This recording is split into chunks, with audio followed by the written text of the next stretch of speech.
Excellencies,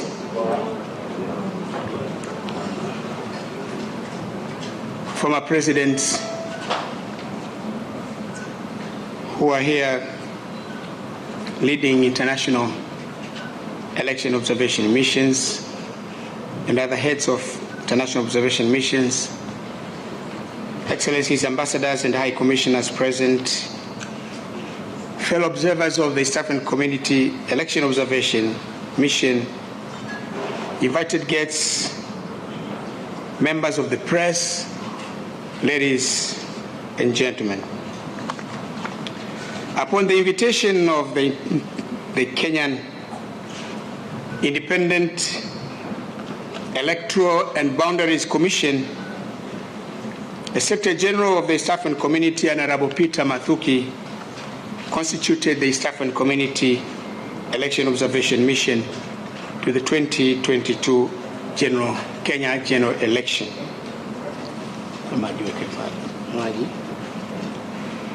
Let me hasten to say that the election observation is one of the fundamental principles of promoting good governance and democracy in the East African Community as per treaty and as per the principles of election observation and evaluation of 2012. The East African Commission Observation Mission comprised 43 East Africans. I'm leading that mission,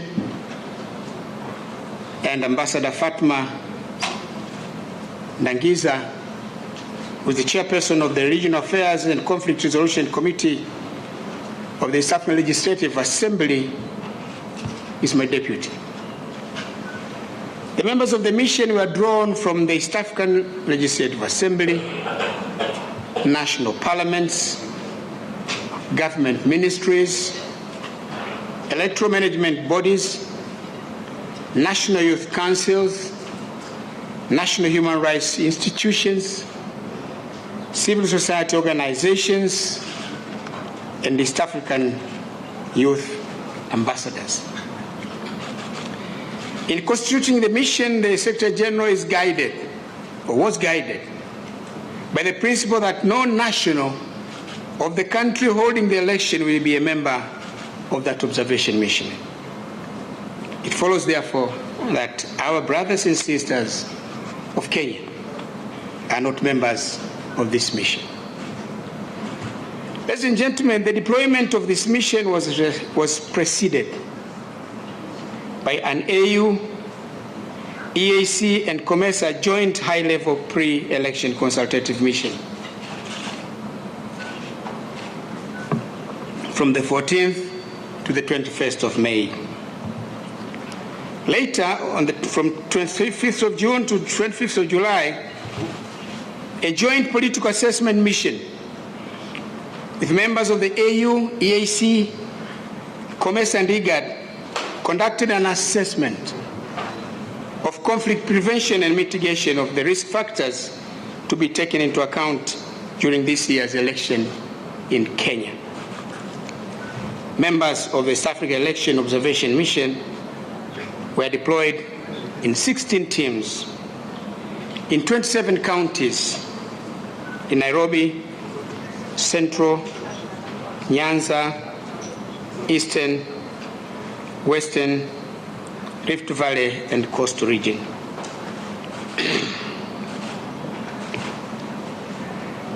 On polling day, we were able to observe elections in 218 polling stations. Before deployment, the mission undertook consultations with the stakeholders, including the chairman of the EIB, Independent Electoral and Border Commission, Wafula Chebukati and his commissioners, the Chief Justice, Her Lordship Justice Martha Koome, the Cabinet Secretary for Interior, Dr. Fred Matiang'i,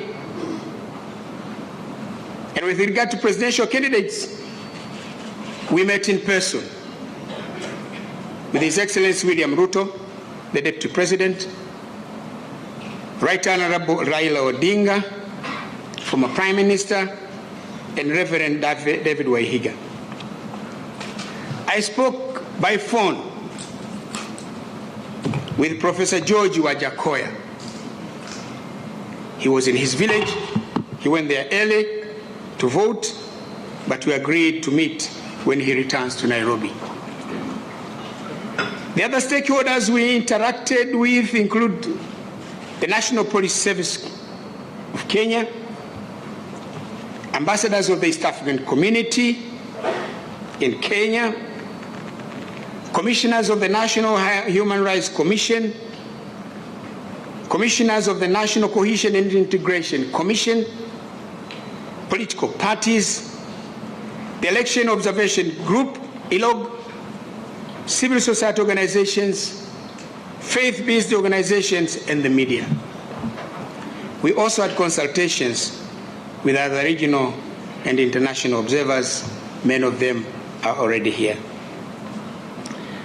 I attended a special event organized by the Kenya's Ministry of Foreign Affairs, by Secretary Rachel Omamo, organized by 4 observers. The Secretary of ICT, Honorable Joseph Mucheru, the Inspector General of Police, Hilary Nzioki, permanent secretaries from several ministries were present. They spoke about Kenya government's preparedness and readiness to ensure successful, free, and fair election in 2022. Ladies and gentlemen, I'm here to present the preliminary report of the East African Community Observer Mission. The report is based on the consultations which I have already mentioned and the findings of our observers in the field, in the counties. We observed key pre-election and election day activities, campaigns, delivery of polling materials, preparation of polling stations, voting processes and results management at polling stations. The comprehensive report, the detailed and comprehensive report, will be completed shortly and will be delivered to the Independent Electoral and Border Commission of Kenya and to relevant Kenyan authorities. The following are some of the observations the EAC Election Observation Mission would like to highlight. 1, the mission observed that the campaigns were conducted in a calm and peaceful atmosphere. Parties and candidates had the opportunity to campaign freely, although there were reports of some challenges or incidents encountered by some parties and some members. In our assessment, these were isolated incidents. They do not translate or reflect the whole election processes. And those issues that were incidents related to security were dealt with by the national security agencies. 2, the mission takes note of the important contribution made by several stakeholders like faith-based organizations, civil society organizations, the private sector, and the media, which helped in promoting peace and harmony during the campaigns as well as before and on polling day. The mission noted that at various stages of the electoral process, there were problems associated with social media, particularly regarding to disinformation, misinformation, and hate speech. The mission commends various stakeholders for their efforts to address these challenges. In this regard, the mission commends the mainstream media for the important contribution they have made in addressing some of these challenges. We also commend the wonderful work they have done on voter education and coverage of the electoral process. We hope they will continue to do so after the election results are declared. The mission takes note of the remarkable improvements made by the Independent Electoral and Border Commission with regards to transparency, preparations, and management of the 2022 elections. However, much more needs to be done for better outcomes in the future. A lot of our ideas will be contained in the detailed report. The mission also recommends that in future there should be better communication between the IEBC and the various stakeholders. 5, on polling day, the mission observed the following. This is what we want to share. There are many things, but we would like to share the following. Generally, the situation was calm, peaceful, and orderly. Most polling stations opened on time, but there were a few which opened late for various reasons, including late setting up of the stations, late arrival of polling materials, or even late arrival of the polling officials. However, we were pleased to note that the time lost was compensated by the late closure of polls in the concerned polling stations. It is recommended by our mission that the IEBC should take corrective measures to ensure that these deficiencies do not recur in future. For example, we took time with my deputy to go around the polling stations up to 6 o'clock. There was nobody. I think in one of the stations we found 2 young ladies there pulling benches. So if the preparations are taken well ahead, then we'll be able to organize better. B, in the observed polling stations, security personnel were present as promised, and they were professional in their discharge of duties and responsibilities. They did not interfere with the electoral process, nor did they intimidate voters. The mission commends Kenya Police Service for a job very well done. Our humble appeal to them: please continue to do the good work everywhere, anywhere, and for every task you are assigned to do after the elections. The other observation on polling day is that polling officials displayed high levels of competence and professionalism. There may be some slippages here and there, but generally they displayed high levels of competence and professionalism. The mission recommends that the IEBC, commends the IEBC for the selection and training of poll officials. We also commend the IEBC for involving young people, and for that young women, in the management of the electoral processes. My deputy was very keen on seeing if the women are involved, and she was very happy to see many young ladies involved in the process. There was a time I asked her, but you are a mother, you also have girl child and boy child, but why are you not keen on seeing boys there? But it is a reality that you have to, and gender mainstreaming, you have to care about the place of women because they are disadvantaged. The mission commends the IEBC on the successful use of technology in voter registration, voter identification, and transmission of results. It has improved efficiency and increased transparency of the election process in Kenya. At least those who have been here in the last election are testifying to that. However, there were instances of challenges in the identification of voters using the KIMS kit. We recommend that the problems relating to KIMS kit should be identified and the necessary corrective measures be taken for better performance in future elections. The mission was pleased to observe that agents of political parties and candidates were present at polling stations and were not encumbered in performing their duties.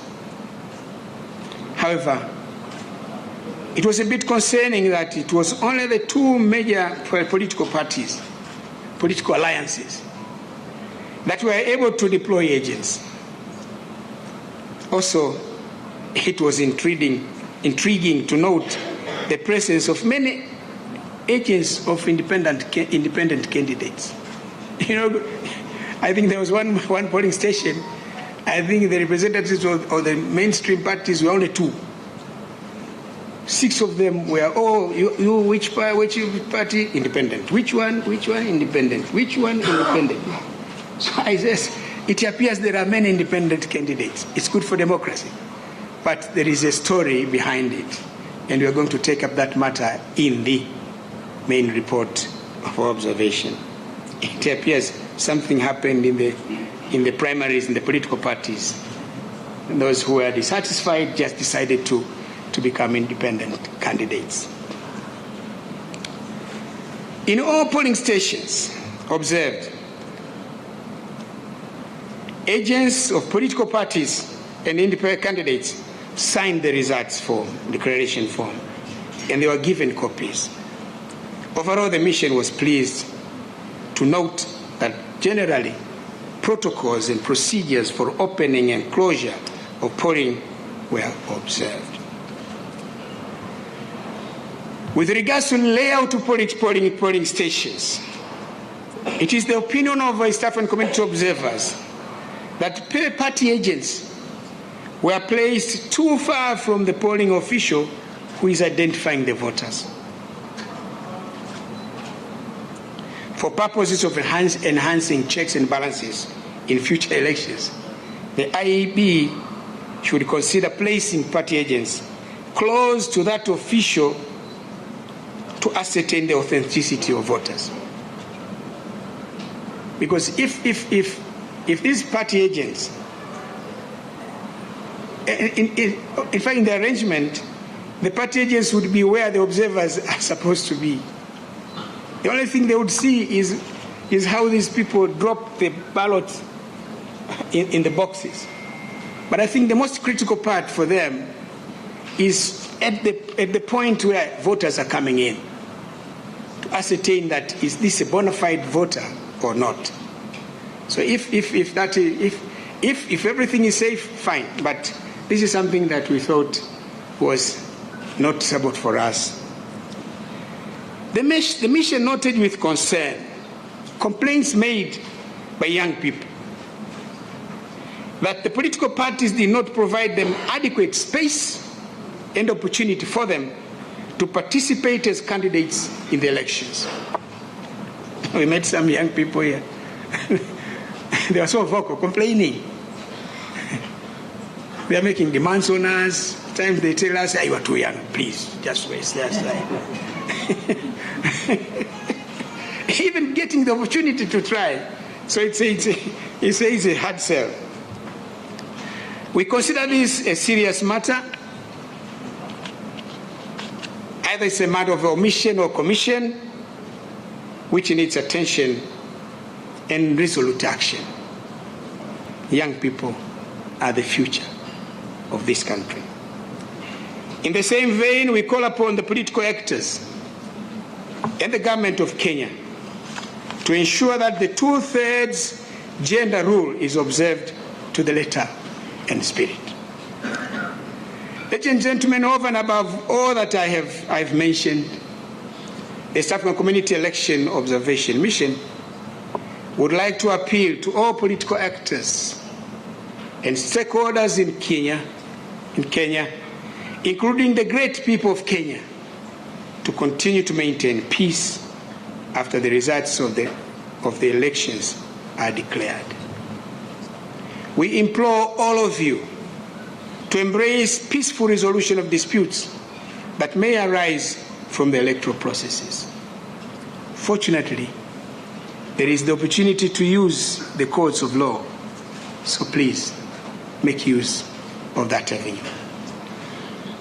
Finally, ladies and gentlemen, the East African Community Election Observation Mission is satisfied that the way the 2022 general election, Kenyan general election was conducted on polling day, the people of Kenya were given the opportunity to elect leaders of their choice freely. We hope the subsequent processes will respect, uphold, and reflect the will of the people of Kenya in the 2022